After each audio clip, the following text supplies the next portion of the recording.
आज आपण परसबागेमधील पिकलेले आणि कच्चे टोमॅटो काढणार आहोत। हे एकच टोमॅटोचं झाड आहे, पहा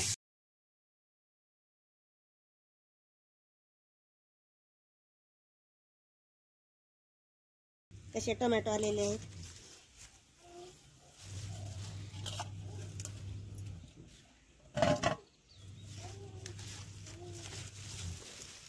या टोमॅटोच्या रोपांना मी फक्त सेंद्रिय खत घातलेलं आहे, बाकी काही नाही।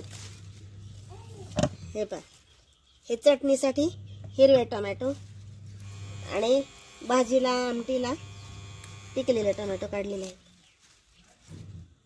अक्षरशः द्राक्षासारखे घडचे घड लागलेले पहा।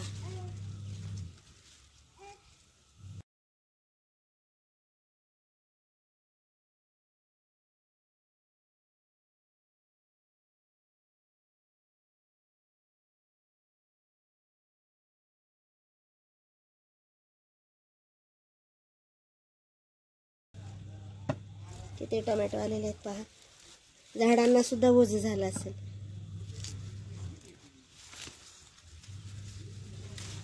किती मोठे मोठे आलेले आहेत पहा।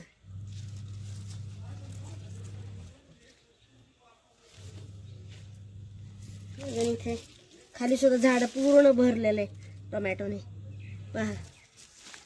आपल्या परसबागेतील विषमुक्त आणि असे हे सेंद्रिय टोमॅटो, याची चटणी सुद्धा अतिशय चविष्ट लागते।